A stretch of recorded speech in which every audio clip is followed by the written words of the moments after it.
আওয়ামী লীগ সভানেত্রী শেখ হাসিনাকে দেশে ফেরাতে তার নিজ নির্বাচনী এলাকা গোপালগঞ্জের কোটালীপাড়ায় মিছিল করেছেন বিপুল নেতাকর্মী। আগামী জাতীয় সংসদ নির্বাচনে আওয়ামী লীগের অংশগ্রহণে বাধা দেয়া হবে না বলে মন্তব্য করেছেন।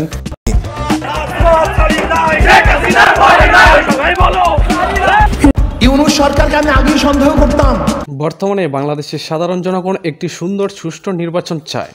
অন্যদিকে ডক্টর মোহাম্মদ ইউনূস নির্বাচন নিয়ে বেশি আগ্রহ প্রকাশ করছেন না বলে জানিয়েছেন বিভিন্ন রাজনৈতিক বিশ্লেষকরা। এরই প্রেক্ষাপটে বাংলাদেশের রাজপথে নেমেছে বাংলাদেশ আওয়ামী লীগ, ছাত্রলীগ ও বিএনপির নেতাকর্মীরা।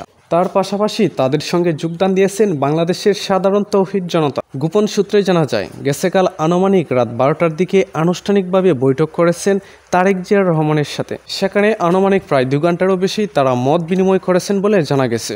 বিভিন্ন সংবাদ মাধ্যমে জানা গেছে, ডক্টর ইউনূস সরাসরি তারেক জিয়াকে বলেছেন, আমি যতদিন গদিতে আছি ততদিন আপনাদের কোনো চিন্তা নেই, আপনারা সকল ধরনের সুযোগ সুবিধা পাবেন। এই মুহূর্তে ডক্টর ইউনূস গণমাধ্যমকে জানিয়েছেন তিনি নির্বাচন এখনই দিতে চান না।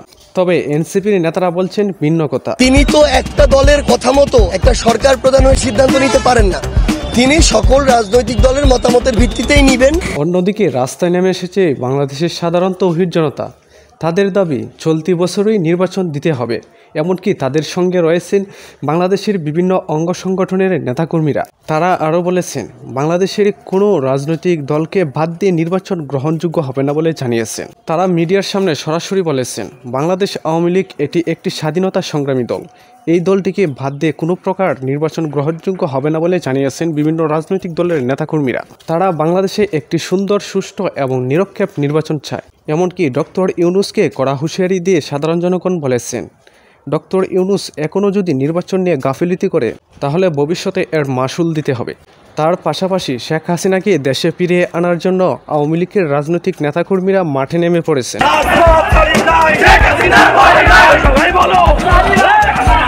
বাংলাদেশ আওয়ামী লীগের দাবি, এখনও 70% মানুষ তাদের পাশে রয়েছে।